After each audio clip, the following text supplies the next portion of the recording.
What's going on, YouTube? Alright, I am going to have to go back to the drawing board on this entire plan.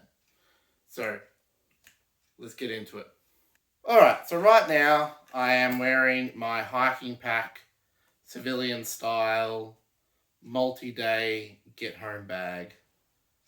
So, the main difference compared to this of my previous get-home bag scenario is I was trying to design it to include a tent for 2 people and be able to traverse at great distances without resupply, basically. So I would consider this the absolute luxury loadout.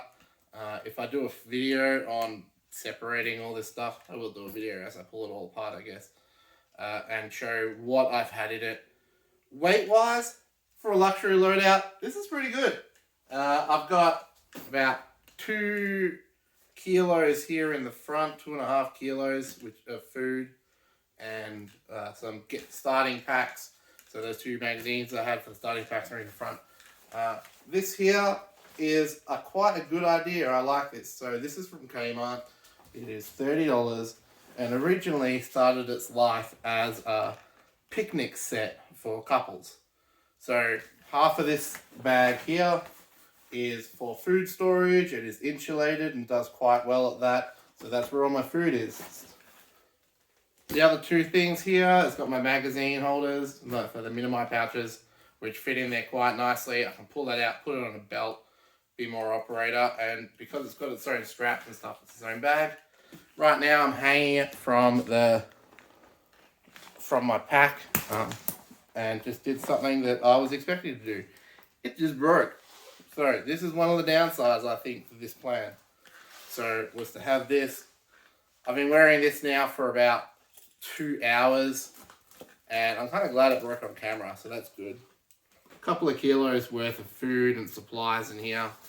Very good for a starting. I could probably ditch it without too much worries, but as a starting bag, that's what it was. I think if I was going to attach this back onto me again, I would use something a bit heavier duty than plastic clips and things, which just broke. But that kind of proves the whole failure of this bag. Alright, so let's talk more about this backpack. So, all up, if I'm using this as a hiking backpack, which was the plan, I actually got it down under 8 kilos, which I'm super happy about. That includes woobies and all kinds of things. Throwing in some extra survival stuff, it's actually up about 12 kilos now. Dry, that's no food, no water. But in terms of other things, it's done quite well. I will just do a quick video now about unpacking it. So, as part of this failure, the main thing is that it's taking up too much space. Right? It's taking up way too much space. It is super light and super comfortable. It's lighter than the previous one. But in terms of space and fitting it into that area of my boot, no go. I've lost capability. For example, that entire big backpack I had in video 1 of this series fit in that boot area and was fine, you know. Whereas this is a single person, 1 to 2 people could do it. I could accommodate my wife with this, but I actually have a separate bag for my wife here. Now, benefit of this type of setup was this second person bag was under 5 kilos. So she could carry that, I think, all day without too much effort, and that was the design plan. But to be honest, it's too much volume.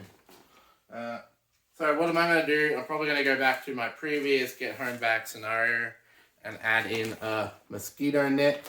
That accomplishes a lot of my goals in terms of having capabilities in there, and so she can set up and be protected a bit. This setup adds, inflatable mattresses and luxuries, really. It's a lot of luxuries versus not having it. But to have, a tent and pet luxuries for under 7 kilos, it's a good concept.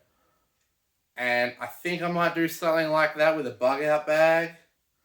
But a get home bag No, I think I'm gonna include like a tire iron so I can break into somewhere, mosquito net, use my hoochies and woobies.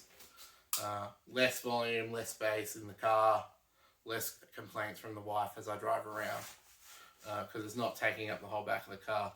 So anyway, this is part 3. There's now going to be a part 4 as I reassemble and retest things. This end of this video now, I'll call it a 3B, will be unpacking these bags and showing everything that's in them that I put in for the luxury fit out. Anyway, I'm rambling. Have a good one. I don't know if you can hear the clock ticking. That's a fucking loud clock. I'm probably going to have to pull it down if I'm ever going to film in here. Alright, fuck it. I'm just going to hope that you guys can't hear it.